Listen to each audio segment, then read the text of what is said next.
Hi, friends. I'm Kimberlee Foster, owner of Chucket Organizing and Move Management. In today's video, we're going to discuss personal property values. In the 9 years that I've been helping people downsize and move, I often get asked to sell items, or I get asked what something is worth so the client can sell it. But most of the time, I find that these items aren't worth what the client thinks they are because of the emotional value they place on sentimental items. So I've invited an expert on personal property appraisals to share his knowledge. My friend and business associate, Jeff Savage, has 33 years of experience as an independent personal property appraiser. Try saying that 3 times fast. So he does appraisals for insurance, estate planning, liquidation, litigation, IRS, and probate. He's got an impressive list of awards for achievements in the appraisal profession. So I've asked Jeff to discuss what influences values and how to tell if something is valuable or not. At the end of this video, he's going to share his appraisal resources and tips. So be sure to stay with us until the end. So with that, I am going to welcome Jeff. Hi, Jeff.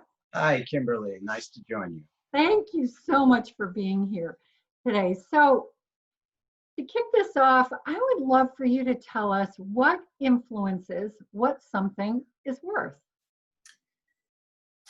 Many things will influence what something is worth, but the bottom line is something is worth what somebody else will pay you for it.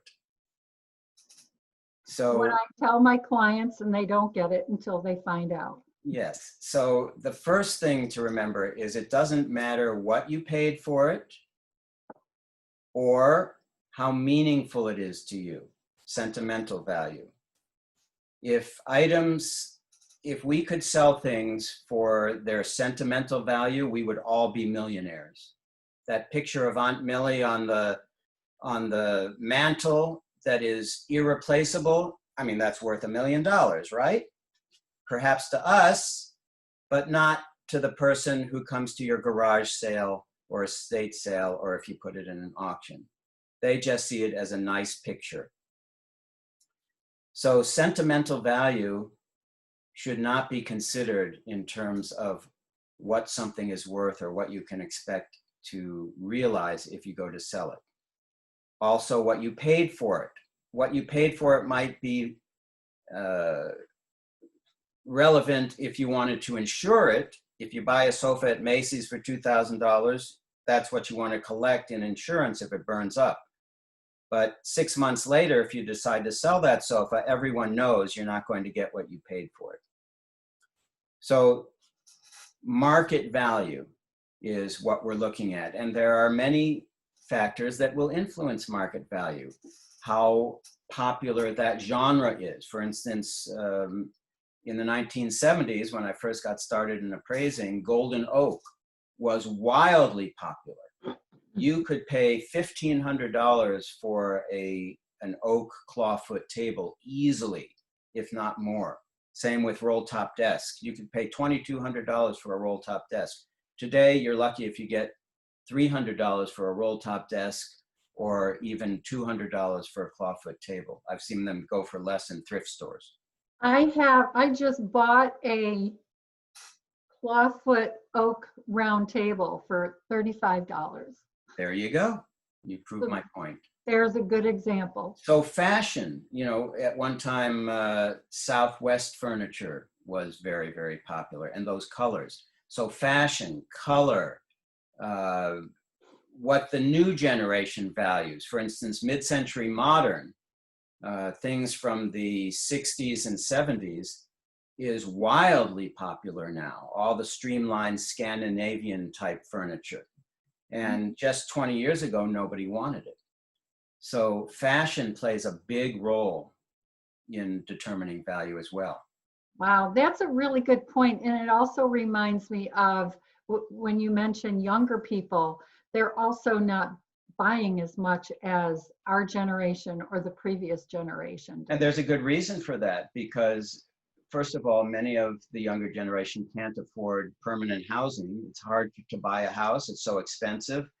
Their jobs may require them to move, so they don't want to accumulate a lot of things. Yeah. Generally speaking, the smaller the item is, the easier it is to sell. A lot of people don't have room for large furniture, and so you may have a beautiful credenza or a beautiful carved armchair, an or an armoire. armoire. Can't Yes. even give those things away. The thrift No. shops won't even take them. Right. So, but if you have a small a bowl made by somebody famous, or there are all kinds of things. They're actually called smalls. Those things are much more portable and therefore more easily sold. And also, if you're going to sell something, for instance, on eBay, or have somebody sell it for you, those are much more easily shipped. That's true too.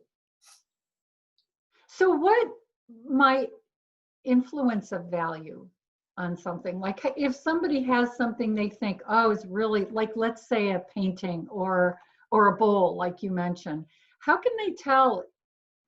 Are there any signs? Well, many times there are, and these are what we appraisers look for.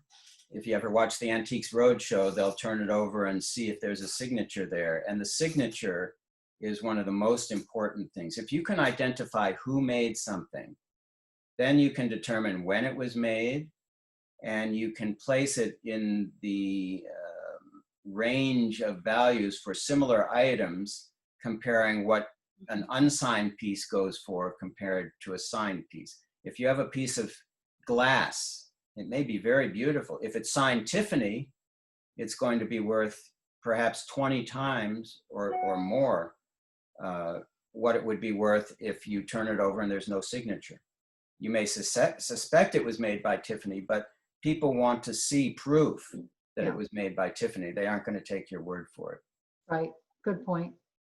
So signatures are one of the primary things. This goes for art as well. If you have a painting and it's signed, that goes a long way in terms of establishing value. First of all, you're going to be able to look that artist up in a database of auction sales for that artist.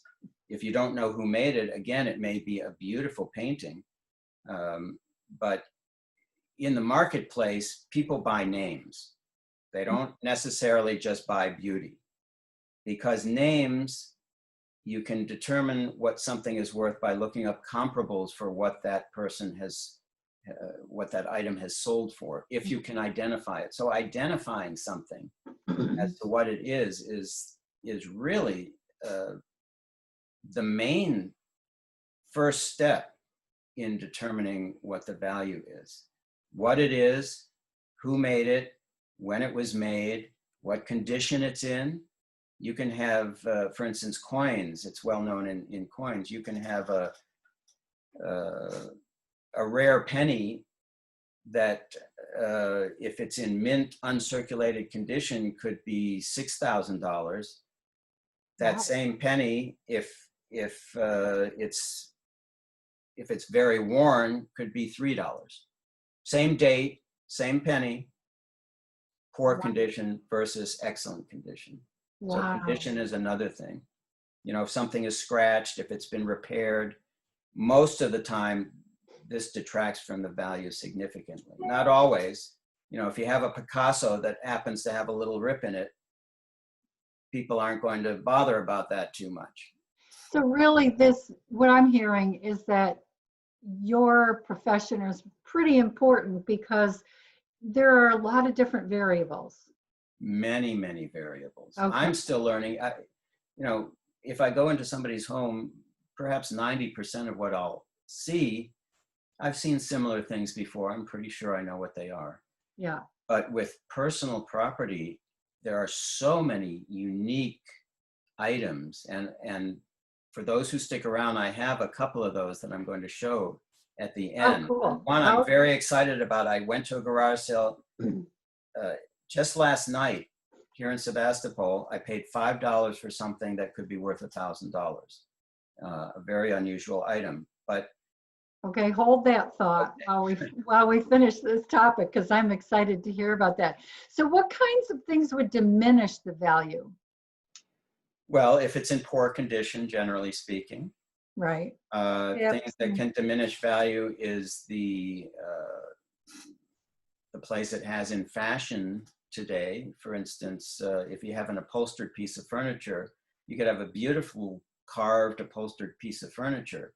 But if the upholstery doesn't match today's trends, then somebody buying it is going to have to consider, how much is it going to cost me to reupholster this? And that could be $600 just to reupholster a chair. So, you could have, after it's reupholstered, it might be worth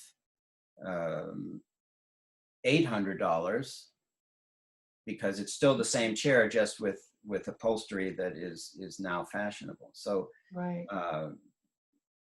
Color, dark mahogany furniture used to be much more valuable and treasured than it is today. No one wants dark furniture today, or many people don't want that. Mm-hmm. They want the lighter furniture, the ash, the teak,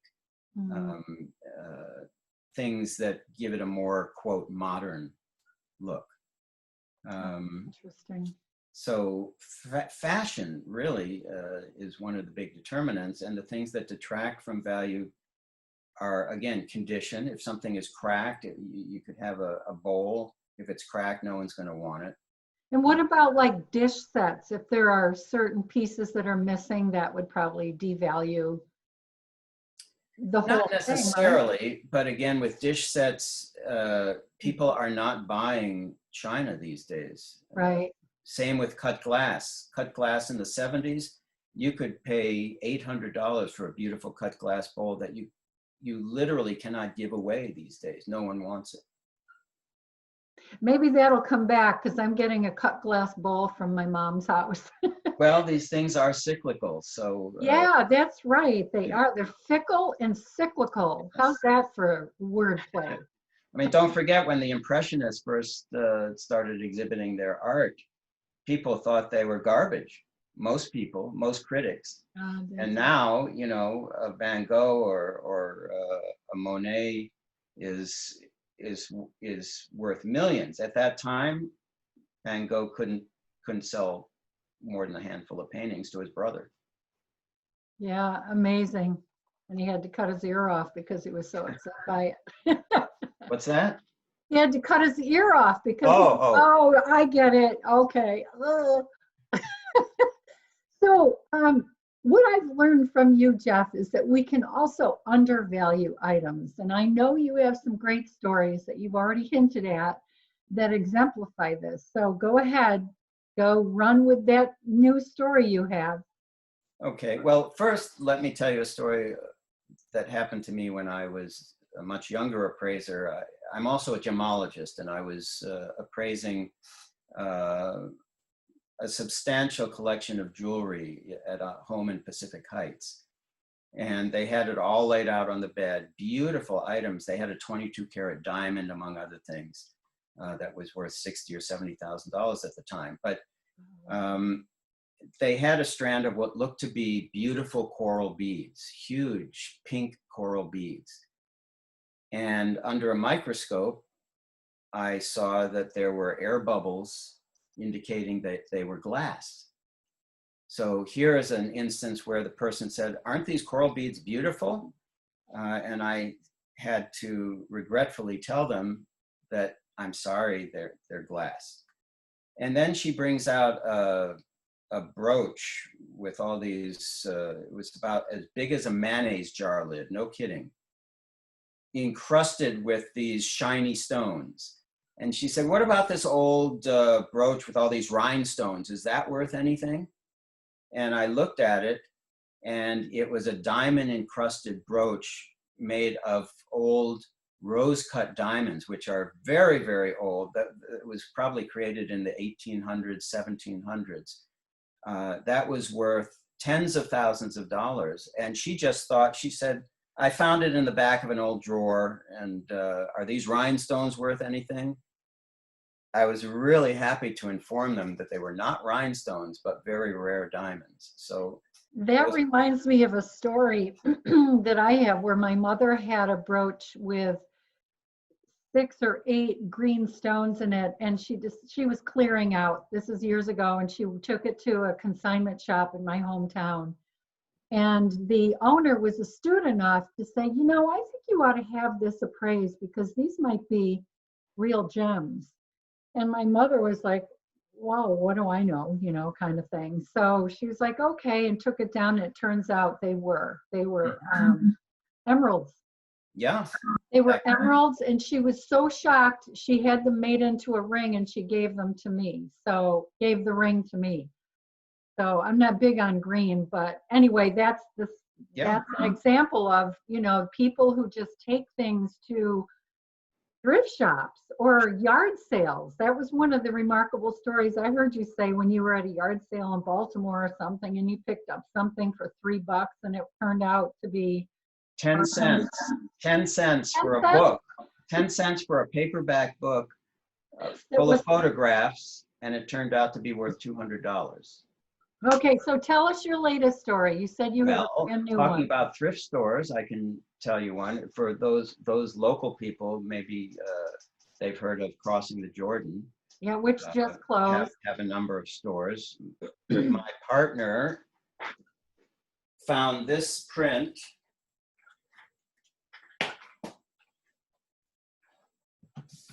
at Crossing the Jordan. Okay. It has a signature, and it's also signed and numbered. It's a lithograph.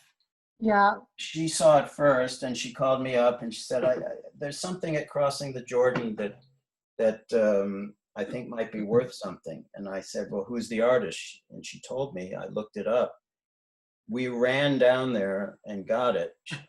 Paid $8 for it. Somebody donated it to Crossing the Jordan. Yeah. They sold it for $8. This is a contemporary artist who still sells his work. He's French. In galleries, it goes for $4,500. Oh my gosh. So somebody didn't do their homework. No. Well, some people, like a lot of my clients, are just desperate because they have to move into assisted living or something, you know, and maybe they are not well. Mm-hmm. And their families are desperate to just be done with it. Yes. You know, this is a big mistake that many families make, because if that could be sold even for $3,000, that could pay for quite a bit of care for somebody. Yeah, exactly. Yeah.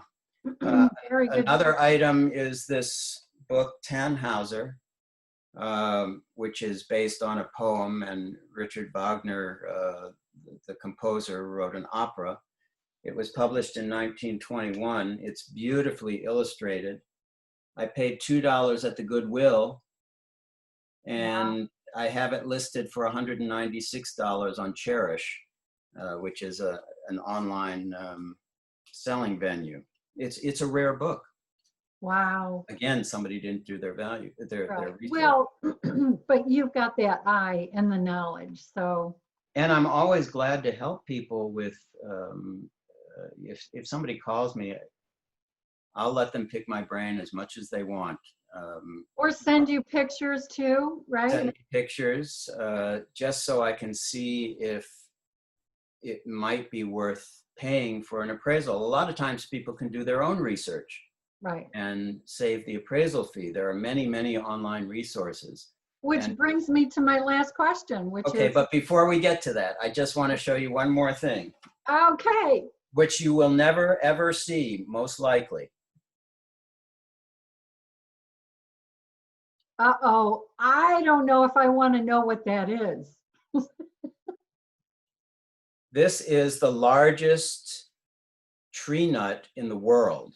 No It's called way. a coco de mer, and it comes from the Seychelles Islands. From the sea. Yes, it's from a palm tree, actually, but it only grows in the Seychelles in the Indian Ocean. Wow. I paid $5 at a garage sale just last night. Oh, and if you look online, these things are selling for, believe it or not, $800 to $1,500. That's insane. That's wild. It is. And I bought a smaller one years and years ago. I kept it around. I thought it was something that was carved because it looked almost anatomically correct. And what I found, I didn't know what it was. I just had it laying around, and it was only when I was doing research for another appraisal that I actually discovered what it was. So there are many things that I don't know personally that only research will uncover. Right, right. Okay, so let's jump into the last part, which is the resources that you suggest for the viewers to use to get facts. Yes, okay. First of all, eBay is a wonderful resource. eBay.com is a wonderful resource for determining what something that you have may be worth to other people. But it's very important not to go by asking prices. When you go on eBay first and you type in Limoges soup tureen, you will get all the listings of the Limoges soup tureens for sale. Right. But people can ask anything, and people may be overvaluing or having too high an expectation of what something will bring. So on eBay, you can refine your search. It's in the left-hand column when you refine your search parameters. You have to check off sold prices. Okay. Once you do that, you'll see, first of all, if any have sold, and if they have, what they have actually sold for. And that's going to give you a much more realistic value of what yours might be worth. There's another site that aggregates millions and millions of eBay sales because eBay will only show you the last 3 months worth of sales. And that's called worthpoint.com. It does require a subscription of about $20 a month, but you have sales going back to the 2000s or even before. So you have, and these are actual sold prices. So those are really the top two. For art, I recommend askart.com. That is a database of millions and millions of works of art sold at auction. So if you know the artist's name, you can look that artist up and see. That also requires a subscription. But a lot of times, if somebody doesn't have an ongoing need, they can just subscribe for 1 month. It can save them a big appraisal fee. Right, right. If you have an item that you think has substantial value and you want to get an opinion of an auctioneer, one of the best local auctioneers is clars.com, CLARS.com. They're in the East Bay, and Clars, as well as other auctioneers, Sotheby's, Christie's, and so forth, they usually are set up online to receive photos of items. Right. If they're interested in your item, they will give you an estimate of what they think they can sell it for. Mm-hmm. And finally, for books, again, I found the value for this book by looking on ABE.com, American Booksellers Exchange, ABE.com. They list millions of books for sale, and at least you can get an idea if a book is rare or not. You have to know the copyright date and whether it's a first edition, but most of the time that it says it right on the book. Great, and I just want to let the listeners know that I will be putting this list of resources in the description associated with this video, so you can access those links. Okay, so Jeff, lastly, what pro tips would you like to share with our listeners today? Hire a pro. Hire a pro. And one of the things that impacted me or influenced me or impressed me, whatever that M word is, was you telling us at our meeting once that don't sell to somebody who also gives very important. The estimate. Yeah. Very important. Like I never thought of that. My mother brought people in to buy stuff to appraise it, and they bought it. And I'm like, no, But anyway, it happens. Well, it's a conflict of interest, and all of the appraisal societies have a code of ethics that say if you're going to give somebody a value, you have to not have a vested interest in its purchase or benefit in any way financially from a transaction. It's an arm's length opinion of value, and the appraiser, it used to be that appraisers would get a percentage, very common in jewelry appraisals. They would get a percentage of the value of the piece as the appraisal fee. And you can see that that could set up, even if a person's really trying to be as honest as possible, they still may shade the value to benefit themselves. So never sell to somebody, never depend on somebody's value on being a dispassionate evaluation if they have a financial interest. Doesn't mean don't sell to them, but at least get more than one opinion. And make sure that they're not out to buy it as well. Yeah. But I think integrity is the operative word here. Mm-hmm. Yes. You want to work with somebody who has integrity. Right. Any other pro tips before we close? Research, research, research. That's what the pros do. If you go on Antiques Roadshow, you only see the end process. Somebody brings a table up and the appraiser says, oh yes, this was made by John Goddard in New England, and it's this and that and the other thing. Well, you don't see all the research that went into determining that prior to the 1-minute film segment. So research is primary. If you don't know what it is, and you don't know what similar things have sold for, you can't really determine what it's worth. Very good tips. So thank you so much, My Jeff, pleasure. for being here. And again, folks, if you found this video to be valuable, please like it down below. Add your comments or questions. We'll be paying attention. Again, I am Kimberlee Foster, owner and operator of Chucket Organizing and Move Management. Thanks so much for joining us today. Take care.